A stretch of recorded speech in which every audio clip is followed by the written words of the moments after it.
we're excited to welcome a couple of retailers to the stage with Gene and I. So Stacey Sopinka, the VP from Sobeys, and Glenn is pinch hitting for Pam Offrey. Thanks for jumping in at the last minute, Glenn. We appreciate it. Pleasure to be here. Thanks for having me. Glenn, you're the latest one, so why don't you introduce yourself and tell us about Wakefern?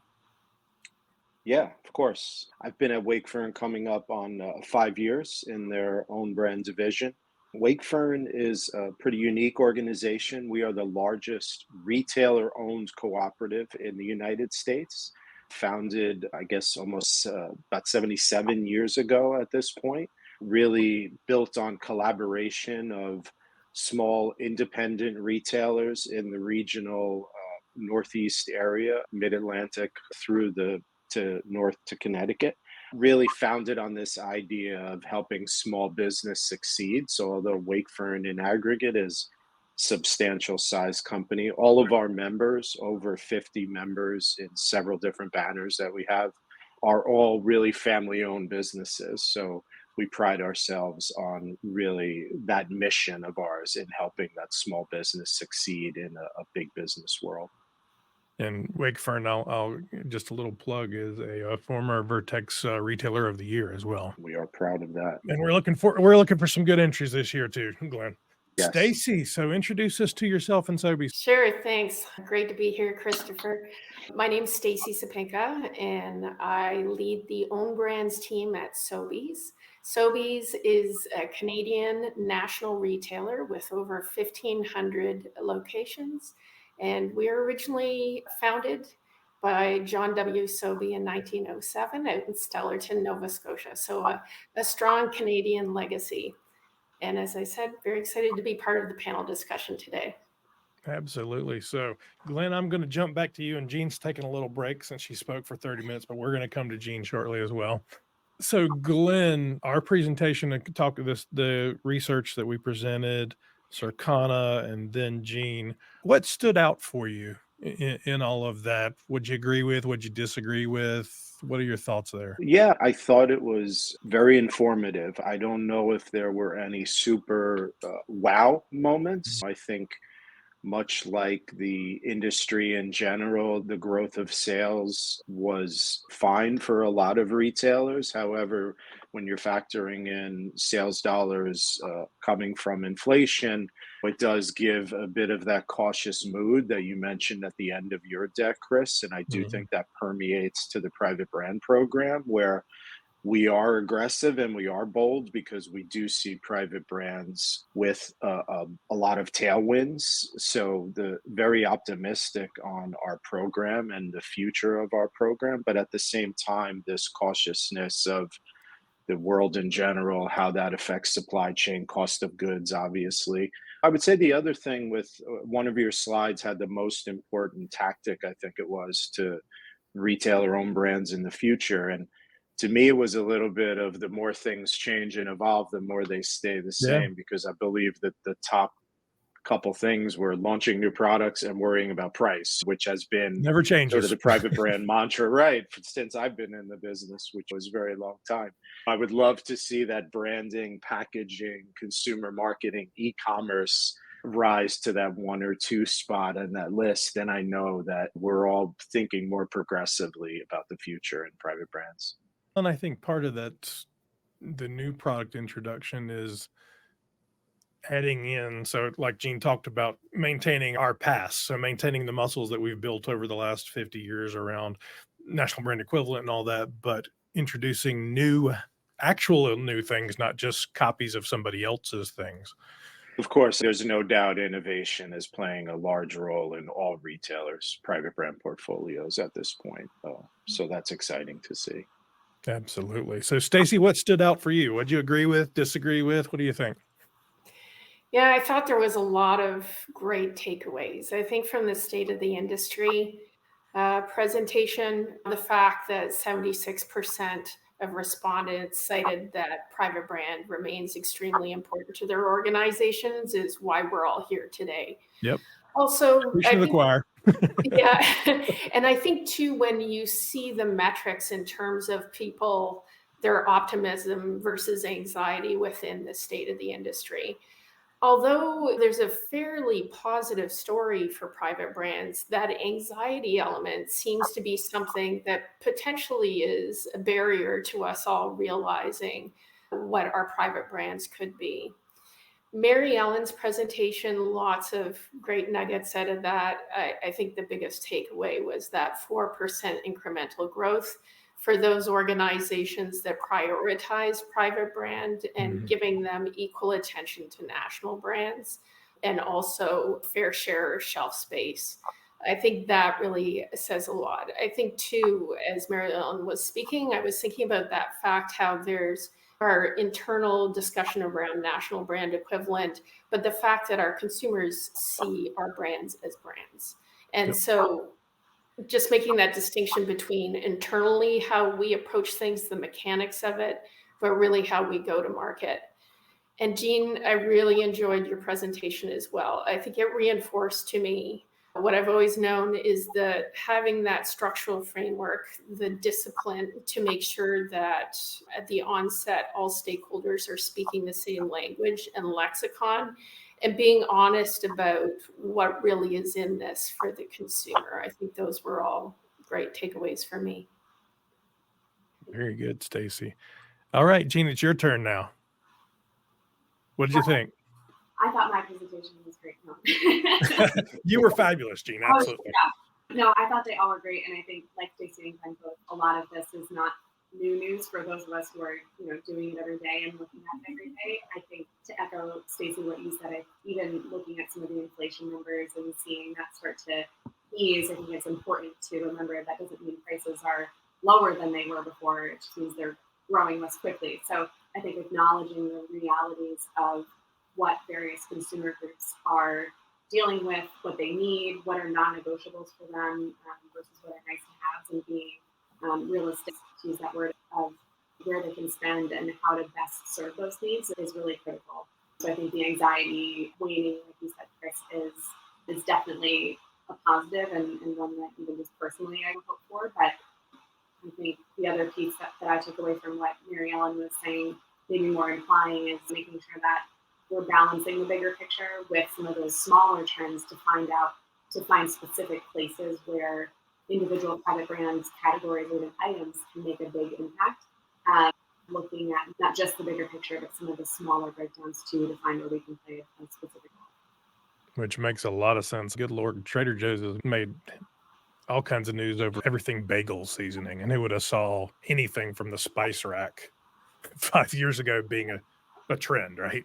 So let's talk a little bit about 2023 a little bit more, and we've hit on some of the high issues, but as you look at 2023, and really we're a year and a half, however you defined it, out of COVID. So what has changed?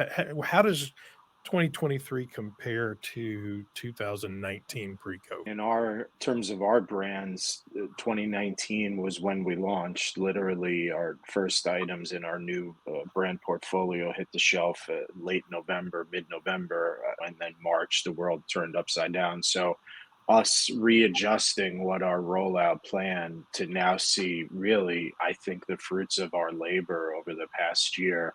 Great success in our growth, in our numbers, in all of the metrics that we use to define consumer loyalty, all up as far as Wakefern's concerned. So we saw 2023 really as a great year for our brand portfolio to, I think, hit maturity and a recognizability level by the shopper that we're able to now take advantage of that with some of the things that Jean talked about, limited assortment items that are doing extremely well for us, special promotions online to have that conversation with the shopper in such a deeper way than we could before, using e-commerce to make sure our own brand portfolio is accurately portrayed online and also properly found in organic search and things like that. We did a lot of that background work this year that I think the shopper responded well to. I would say 2023 was a very good year for our brand portfolio, and we see nothing but that that growth mindset as we go into 2024. It's exciting, Glenn. So, Stacey, remind me when you started at Sobeys, because you weren't there in 2019, I don't think, were you? No, I came in partway through during lockdown, actually, which is a interesting time to onboard in a new organization. I've been at Sobeys almost 3 years now. Okay, so you have a good perspective then. So talk to me about from when you started to what do you see in that difference being now in 2023? Definitely, I think the numbers showed it in the state of the industry that 2022, you saw a greater focus on supply chain, and that was definitely supply chain was a key area of focus throughout the pandemic. And there were heroic efforts at every stage of supply chain to keep the shelves stocked. And so I would say so many things have changed. We see that the pace at which consumer behavior is changing. The cottage cheese example, whether it's social media driven or people's reaction to interest rates, we really have to be very agile in terms of how we modify our assortment to address the consumer's needs.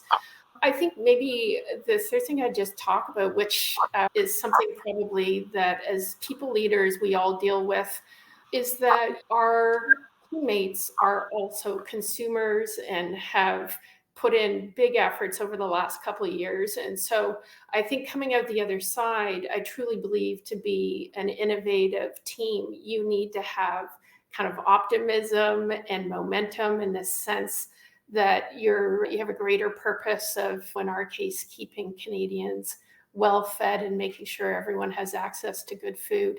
And so I think there's an increased focus on kind of talent management and ensuring that you have a motivated team that understands what they're doing and why they're doing it. Well, for me, I sign every email, be bold. People know that, and it's our running theme. But to me, that boldness is also about being proud about what you do. Mhm. Um, Definitely. I can tell you, I saw a former VP of Safeway many years ago stand on stage and say, "Nobody goes to work to come in second." Right? That's not, and we've been an industry that was satisfied with coming in second for a very long time, right? So Yeah. as we come into our own and we become bold, that's those kind of conversations you have with your staff, exactly like you're talking about of, hey, I'm proud to be, let me show you this great brand, this great product, come work with me. Yeah, Right? definitely. I think too, it's the bringing back the small things, more in-person events, bringing back the Mhm. birthday cakes, that we have a bi-weekly coffee with the entire team and really focusing on celebrating successes, which I know isn't obvious. But when you're in a dynamic environment, often you're very focused on achieving the goals and focusing on ensuring you're in stock. And so you have to put equal measure on those positive elements for your team as well. When you're treading for your life, you don't have time to celebrate. That's right. We do now. All right, Jean, what do you think? Yeah, I guess the main thing that I would 2019 versus 2023 is I think the shift of focus of things that will help us in the short term to things that are really required to grow in the long term. I think we saw the effect of retailers and manufacturers who had been investing, I mentioned e-commerce. Maybe that wasn't the number one priority for everybody in 2018 or 2019, but those who had looked ahead and seen the expected growth and had already started investing were the ones who were in the best place to capture that new shopper need that was forced on everybody with the best possible experience, the least runway time to get it up and running, and then be able to deliver that much more quickly. I think the supply chain piece is another great example. Certain decisions where maybe, just-in-time delivery and how much can you squeeze out of the process to make, one more penny. Perhaps those are some of the things that contributed to the certain weaknesses that were found when it really got tested and pushed. So I think making sure that we're continuing to take that lens of what's a short-term gain versus a long-term investment.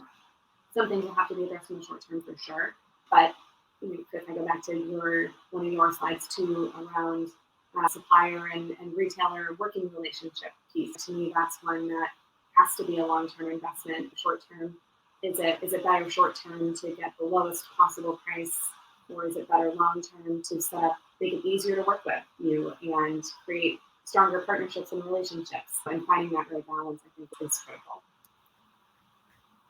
Thank you, Jean. So then let's talk about the future now. So 2024, we'll start with, what are you excited about for 2024? Or what are you concerned about? I know there's some cool trends coming along, whether it be international foods, authentic foods. I know there's a little bit of heartburn. I know, Gene, you've mentioned around some unit declines and sales declines and things. Glenn, talk to me. What are you excited about? What are the things that you're looking for? I would say personally, I'm excited to continue to meet new innovative suppliers. We had a supplier summit last year that resulted in some new ethnic items that we've since launched and have done very well. And we have a supplier summit coming up in the spring, April, May timeframe, and you'll hear more about that in the new year, but that's going to be focused around indulgent snacking. Heard that in Mary Ellen's presentation of there's still this idea, even though people may be getting more frugal because there may be less dollars to spend in grocery, they're also looking for new experiences and something. If they're going to try something new, it really has to deliver. So we're excited to meet a host of new suppliers for our Indulgent Snack Summit coming up.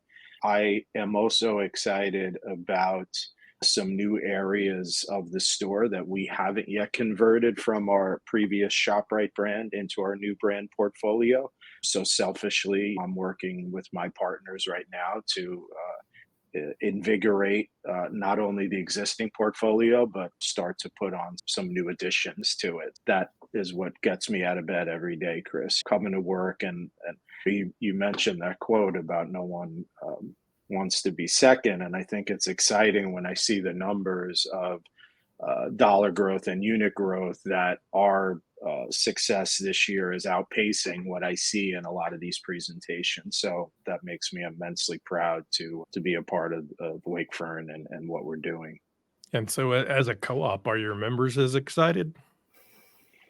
Yes, I think they absolutely are. It's something that we changed not only our brand portfolio, Chris, but changed everything about the own brand program at Wakefern, the way we go to market, creating an own brand division that didn't exist before. Candidly, took our members a bit of time to adjust after having worked in a certain manner for many years in how they brought the portfolio and the items to market.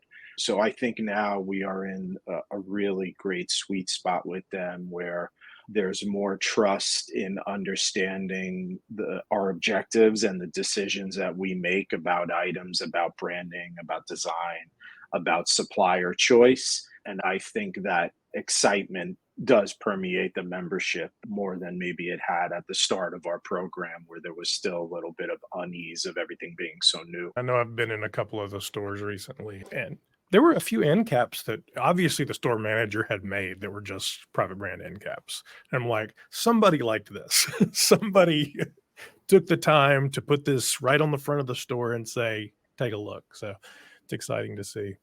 It is. We love seeing that ourselves. Stacey, what do you think? 2024. Yeah, I had a lot of different thoughts go through my mind, but I am excited to see how Gen Zs hold us accountable.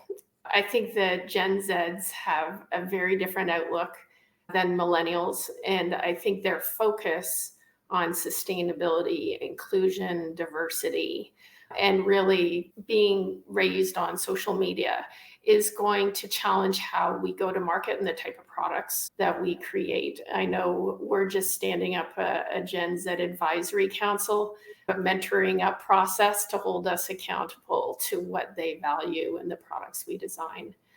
I think the second area, which is a little harder to articulate, is I think this loosening up of private brands being so focused on being national brand equivalent, and it's been in process for a number of years. But I think that provides all kinds of opportunities for organizations to revisit how they approach the target brand and how they develop products, whether it's the quality. I think Gene highlighted that 1 in 4 products don't meet national brand equivalent quality. So I think you can see it showing up there in a bad way. And then also in terms of graphics, packaging graphics, we see a lot more latitude being taken in terms of how the products show up across categories. And then I think, Jean, you also mentioned that ownable space, the vertical of products that are truly differentiated. I think that it allows retailers to reconsider what should be in that space. Should it, and which categories can we enter that perhaps we historically thought were not ownable by us? So those would be the two areas I'm most excited about. I have a freshman in college and a senior in high school, so I have my own little, very vocal group of Gen Z. And yeah, they live in a space where they expect you to be transparent and that they can find it on their phone right now. So this whole notion of private brand secrecy and who it's going away whether people like it or not. Agreed. And they want food from around the world, and they want it more sustainable, and they want it. And I can't even really look at them and tell them they're wrong because I agree. Yeah, I know that I saw a slide recently that showed acceptance of multicultural cuisines for Gen Zs. And it basically, whether it was Italian or Vietnamese or Thai, they were more or less all in the same space. And anecdotally, when I speak to people on our team that are Gen Zs, they'll say, yeah, when I grew up and I went to my friends' houses, that's what we ate. So they have a Yeah. comfort level with cuisines that my generation definitely didn't. And they don't accept the dumbed down American or North American versions of Mexican or Chinese, or my 16-year-old wants a Momo dumpling from Nepal. Okay. We've got good taste. And they do taste Those fabulous, do. so she's right. I think it is gonna raise the bar for retail across the board, and particularly private brands, so that's really cool. All right, Jean, what do you think? You're the youngest one of all of us.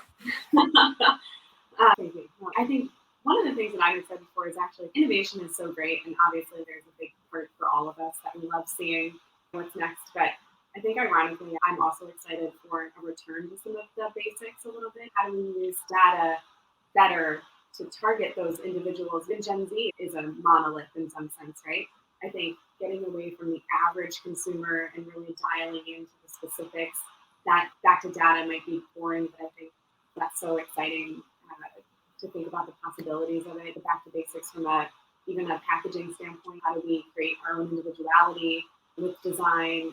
And yeah, I know I mentioned QA, but that type of thing really excites me. I'm kind of nerds. I think seeing more and more programs shift back to that is exciting, because I think that's the foundational kind of investment that will have the long-term impact like we talked about. But then I would echo what was already said too, as far as being excited just for the continued expansion, whether it's into new categories for private brands, new segments that are being developed, or even new channels. I know Sobeys Wakefern in grocery, but we're also seeing, I think, so much opportunity in places that maybe haven't as heavily invested yet, like convenience, et cetera, to really take private brands and make it their own versus just copying what's been done in other channels. So I think continuing to see that expansion and that personalization of what private brands can do is really, I think, not just a 2024 piece, but really. Absolutely. I think it's one of the things I enjoy the most about being able to do the Velocity Conference and pull in other channels, whether it be party supply or home improvement or sporting goods, or it just makes the conversation so much more rich, and it's not the same story repeated, right? Grocery has been one note for 20 years as far as a lot of the strategy is, and I think it's changing rapidly now. But to be able to take a global sourcing mindset or a sporting good or a fashion mindset and apply it to what you're doing, hey, maybe we all learned something. Before we leave, I'm going to plug Vertex Awards one more time. So if you have not entered Vertex Awards, early birds ends tomorrow, and then the price goes up. The final competition ends on the 31st. Please enter. Last year we had, 700-800 entries from all around the world, and you get to see how you compare to everywhere from, of course, the United States and Canada to Portugal and Australia and China. It's a great opportunity to be a part of the bigger private brand design community, which is super exciting. And then you can come get a cool trophy. Actually, we have a newer variation on the cool trophy, shiny one this year, that we'll be giving out at events at the Velocity Conference in May, as well as on stage in Amsterdam Then make sure that if you'd like to participate in any of our events, we have booths and sponsorships available right now for all of them. There's a lot of cool stuff and ways to really help you grow your brand, meet new suppliers, meet new manufacturers, you name it. We're happy to help people connect and grow their business because it's all part of making the private brand industry better. Thank you all very much.